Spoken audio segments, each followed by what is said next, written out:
यशोमती मैया के नंद लाला।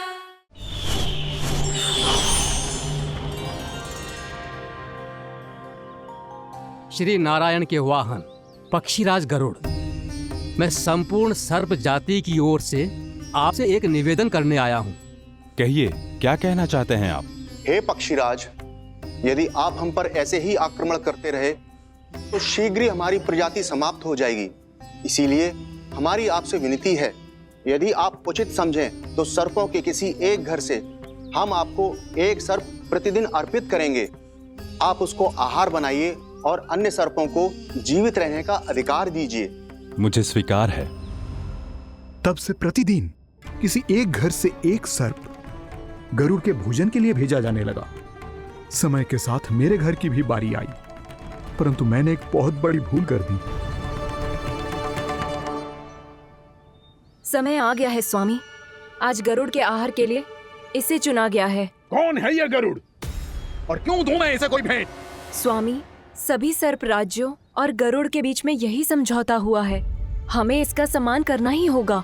मैंने कोई समझौता नहीं किया, मैंने कोई वचन नहीं दिया और ना ही मैं किसी गरुड़ से भयभीत होता हूँ। यदि इस राज्य में किसी को सर्पों को अपना आहार बनाने का अधिकार है तो वो केवल मुझे है। अब से गरुड़ को दी जाने वाली हर भेंट मुझे दी जाएगी, महाविषधारी महान नागराज कालिया को। यह और कुछ नहीं, मेरा अभिमान था प्रभु, और यह मेरे इस जन्म की सबसे बड़ी भूल थी, क्योंकि फिर जब गरुड़ को इस बारे में पता चला तो। कालिया, अभिमान में आकर तूने अपने काल को ललकारा है। जिस कालिया के नाम में ही काल छिपा है, तू उसे ललकारने का दुस्साहस कर रहा है गरुड़। स्वयं को भगवान विष्णु का वाहन कहता है तो वाहन का ही कर्म कर। स्मरण रख, इस धरती के सर्वश्रेष्ठ योद्धाओं के लिए भी मैं मृत्यु का दूत हूँ। विनाश काले विपरीत बुद्धि। तुझ जैसे मूर्ख सदा इस युक्ति को सार्थक करते आए हैं। अपने विनाश को आमंत्रण किया है तो अब भोग।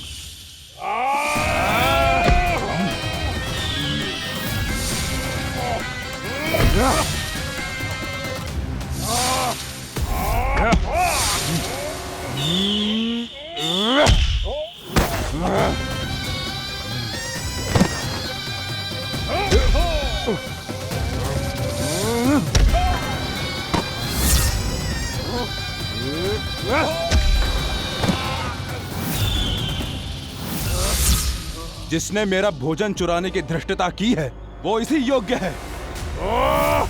तू मुझे जानता नहीं है गरुड़, मैं महाविषधारी नाग कालिया हूँ। तेरा इतना दुस्साहस कि तूने मुझ पर चरण से प्रहार किया। वाह!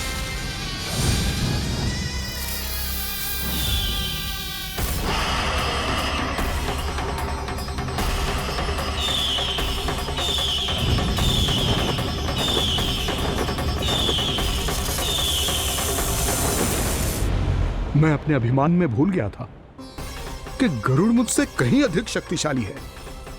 इसलिए अपने प्राणों की रक्षा करने के लिए मैं एक स्थान से दूसरे स्थान भागने लगा।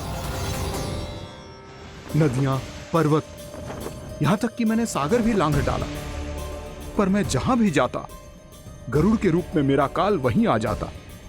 इसीलिए मृत्यु की आशंका से भयभीत होकर मैं अपने बड़े भाई मां कद्रु के प्रथम पुत्र अनंत शेषनाग से राय लेने चला गया। भैया, मैं यहां आपसे आपकी सहायता लेने आया हूं। मेरी एक छोटी सी भूल के कारण यह गरुड़ मेरा पीछा कर रहा है। मुझे हर समय हर स्थान पे ढूंढते रहता है। यदि उसने मुझे ढूंढ लिया तो वो निश्चित ही मेरे प्राण ले लेगा। मुझे कोई ऐसा स्थान बताइए जहां मैं अपनी पत्नी और अपनी संतानों के साथ शांति से रह सकूं। तुम यमुना नदी के किनारे वृंदावन क्षेत्र में जाके वास करो कालिया। गरुड़ वहां प्रवेश नहीं कर सकता क्योंकि उसे ऋषि सोबरी का श्राप मिला हुआ है।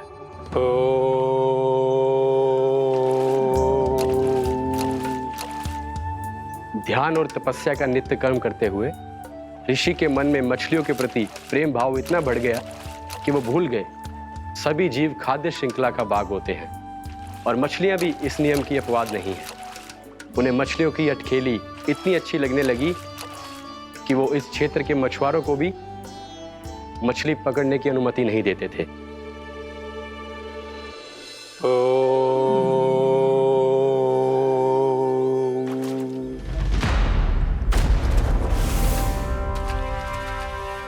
उस दिन वो उस पक्षी को नहीं रोक पाए, पर तब से सावधान रहने लगे। यहां तक कि अपने साधना से भी अधिक ध्यान वो पक्षियों पर केंद्रित करने लगे। ठहरो! इसी क्षण अपनी चोंच में पकड़ी इस मछली को छोड़ दो।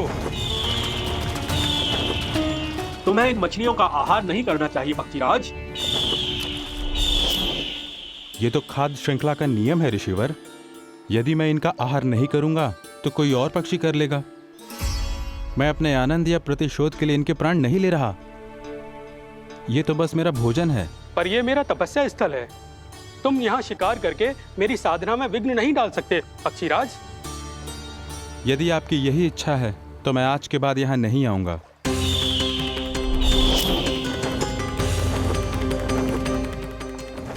पर आज ये मछली मेरे आहार के रूप में पकड़ी जा चुकी है। मैं वचन देता हूँ ऋषिवर, इस स्थान पर यह मेरा अंतिम शिकार होगा।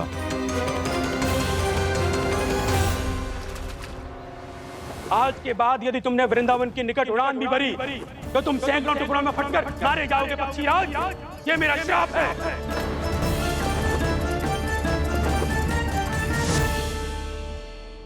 और इसीलिए भैया शेषनाग के सुझाव के अनुसार मैं यहां आ गया। पर अब यदि मैं कहीं और जाऊंगा तो मेरे प्राण नहीं बचेंगे प्रभु। निश्चिंत रहो कालिया, अब से गरुड़ तुम्हें कोई हानि नहीं पहुंचाएगा। अब तुम्हारे फनों पर मेरी पक्षिंग बन गए कालिया, इसीलिए अब से तुम्हें गरुड़ से कोई भय नहीं होगा। निश्चिंत होकर अपने परिवार के साथ गहरे समुद्र में चले जाओ और सुख से शांति से निवास करो। पर ध्यान रहे निर्दोष जीवों को हानि ना पहुंचे। आपने मुझे जीवन दान दे दिया प्रभु, इस उपकार से मैं कृतज्ञ हूँ प्रभु। आदेश दीजिए, मैं आपकी सेवा कैसे करूं? तुम्हारे जल क्षेत्र से 1 कोटि कमल पुष्पों को लेने की अनुमति दे दो कालिया। यह मेरी सेवा होगी। प्रभु, ये तो मेरा सौभाग्य होगा।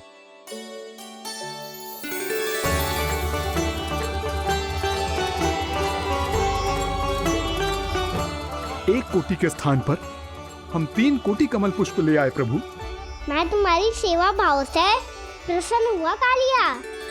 रमनाक द्वीप पर चले जाओ ताकि तुम्हारे कारण फिर कभी किसी निर्दोष जीव को हानि ना पहुंचे और न ही तुम्हारा विष मेरे प्रिय यमुना नदी के जल को दूषित कर पाए।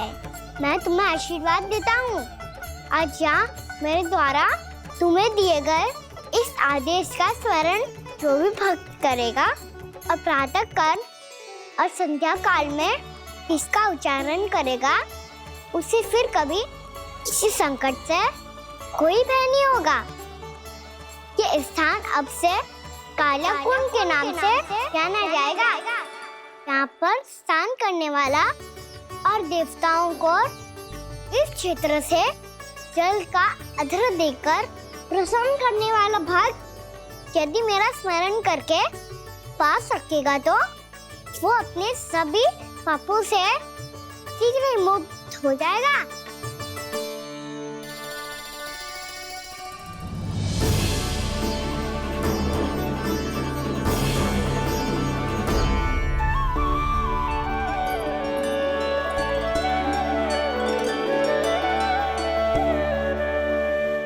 कौन है जी भगवान जिसने अभी अभी कालिया जैसे विशाल विस्तर का सामना किया? क्या एक साधारण बालक जो शीत की अधिकता से ठिठुर रहा है? क्या करूं? मैं लल्ला को ममता के आंचल में छुपा लूं या भक्त बनकर प्रभु की लीला देखती रहूं? क्या करूं मैं? कितना ठंडा था जल, बहुत सर्दी लग रही है। सर्दी से तड़पते हुए कैसे देखूं इसे? अभी जाके अपने पल्लू से सुखाती हूँ। हृदय से लगा के स्नेह की आंच दूंगी तो सर्दी पल भर में छूमंतर हो जाएगी।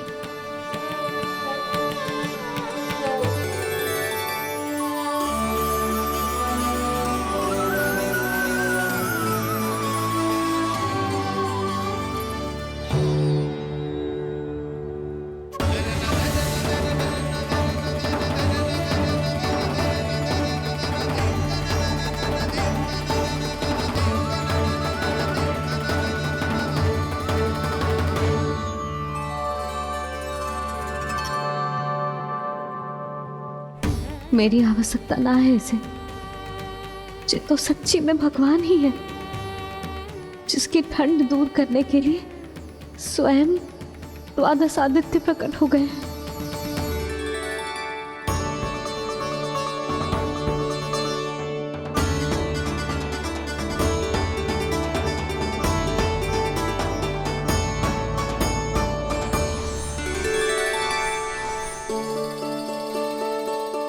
क्या किया आपने? मैया मुझे अपने हृदय से लगाने वाली थी कि आप सब प्रकट हो गए। क्षमा कीजिए प्रभु, पर आपको भीगा हुआ देखकर, ठंड से ठिठुरता हुआ देखकर हमसे रहा नहीं गया। हम अपने वश में नहीं थे प्रभु। भक्ति से भावुक होकर हम प्रकट होने पर विवश हो गए थे। हमारी किरणें जैसे स्वयं ही फूट पड़ी और दौड़ पड़ी आपको सुखाने के लिए। मैं आपका प्रेम, आपकी भक्ति समझता हूं आदित्यगण, और इसीलिए इस समय मैं जहां खड़ा हूं, इस स्थान को द्वादश आदित्य टीला के नाम से जाना जाएगा। द्वादश आदित्य टीला के नाम से जाना जाएगा। हम धन्य हो गए प्रभु।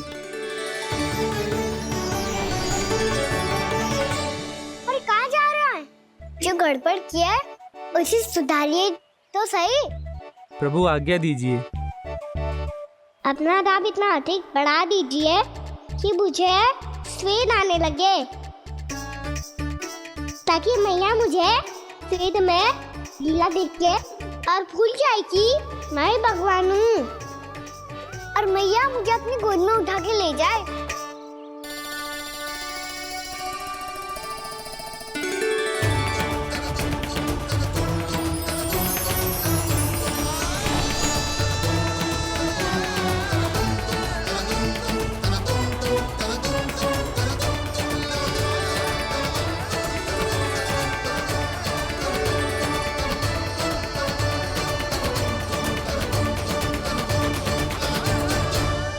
गर्मी क्यों लग रही है यहाँ? स्वेद की एक बूंद भी आती थी तो मैं अपना आंचल लेकर पहुंच जाती थी इसके पास। जानती ही नहीं थी कि ये तो स्वयं वायुदेव को आदेश दे सकते हैं कि वो बहने लगे और उसका सारा स्वेद सुखा दे। वायुदेव की आवश्यकता नहीं है मैया, मुझे आप ही चाहिए। लगता है जिस बात का भय था वही सत्य होने लगी है। भैया मेरे भगवान रूप को भूल नहीं पाएगी, और अब मेरे लिए इनका सत्य छुपा कर रख पाना कठिन हो जाएगा। कृष्णा कृष्णा हरे कृष्णा कृष्णा कृष्णा मुरली मनोहर कृष्णा गोपाला गोविंदा हे दामोदरा।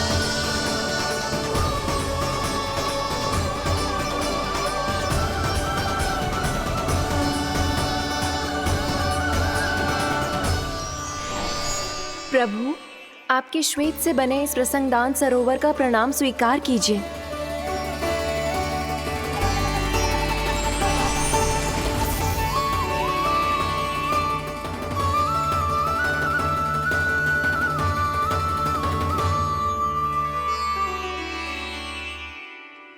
ओहो, इस चमत्कार को देखकर भैया को और भी अधिक विश्वास हो जाएगा कि मैं भगवान ही हूँ। अब कैसे मनाऊं मैया को कि मैं इनका लाई हूँ।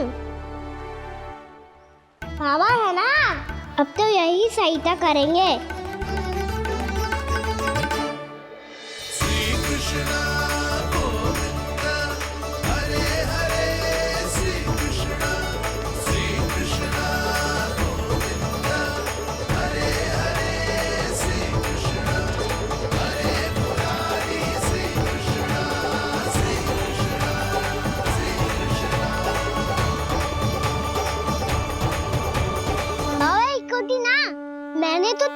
कोटि कमल पुष्पों का प्रबंध कर दिया है और चिंता करने की आवश्यकता ना है।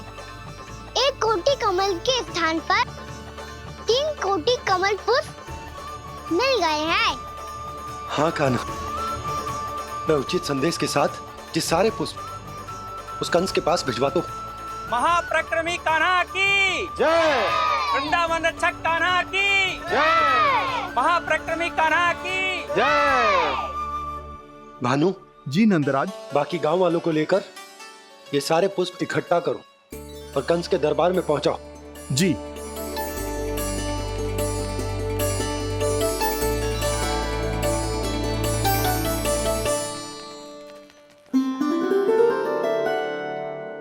मैया। कौन हो तुम? मुझे पता था मैया, जब आपको सत्य पता चलेगा तो आप मुझे मैया की तरह स्नेह ना कर पाओगी, इसीलिए आज तक सत्य छुपाता आया हूँ, ताकि आपकी ममता, आपका प्रेम अनुभव करने का अवसर मिलता है मुझे। और फिर आज को बताया था ना, जो रहस्य तुमने बरसों तक छिपाया था, उसका भेद खुलने में तुम्हारा ही योगदान है। मुझे कालिया के शीश पर अपने पद चिन्ह रखकर उसे मुक्त कराना था दाऊ, वचन दिया था मैंने उसे। इसके अतिरिक्त निर्दोष पशु पक्षियों के जीवन को कालिया के विष से ही बचाना था मुझे। इसमें कंस को तो सम्मिलित करना ही था, ताकि जब मैं कालिया का सामना कर रहा हूँ तो वो किसी और असुर को समस्या बनाकर वृंदावन ना भेज दे। पर इस सबसे बड़ा एक कारण और था दाऊ, मैं चाहता था कि मैया को सत्य पता चल जाए। पर क्यों कान्हा? क्योंकि मुझे लगने लगा था कि मैया से ये रहस्य छुपाकर इनके साथ धोखा कर रहा हूँ। अपराध बोध से दबा जा रहा था मैं। जो सत्य आपको, बाबा को, सभी को पता है, यहाँ तक कि मेरे सखा भी जानते हैं, वो सत्य मैंने मैया से छिपाया केवल इसी लोक में कि मुझे इनकी ममता प्राप्त होती रहे। पर ऐसा करके मैं अपने से निस्वार्थ प्रेम करने वाली मैया को धोखा दे रहा था। आप ही बताओ दाऊ, जो इस संसार में मुझसे सबसे अधिक भरोसा करता है, उसी के साथ छल कैसे कर सकता हूँ मैं? हाँ, मैं नारायण का अवतार हूँ, पर अपनी मैया का छोटा सा लल्ला भी तो हूँ।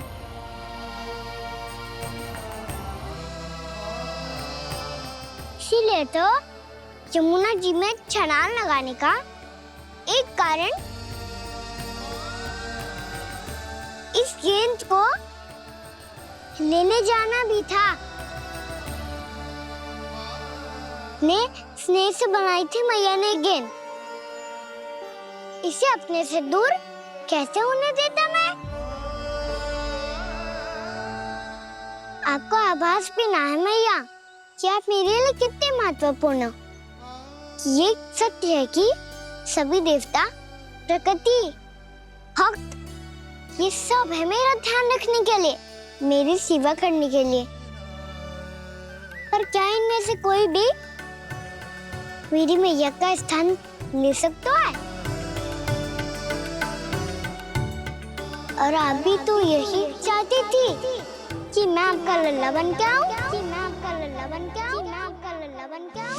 आज जैसे आपने मुझे अपनी गोद में लिटा रखा है, क्या कुछ ऐसा नहीं हो सकता कि शीघ्र ही मुझे आपको अपनी गोद में खिलाने का अवसर मिल जाए? मैया, नारायण का अवतार होना क्या इतनी बड़ी समस्या है कि आप हृदय से भी राह लगा सकते? मैया,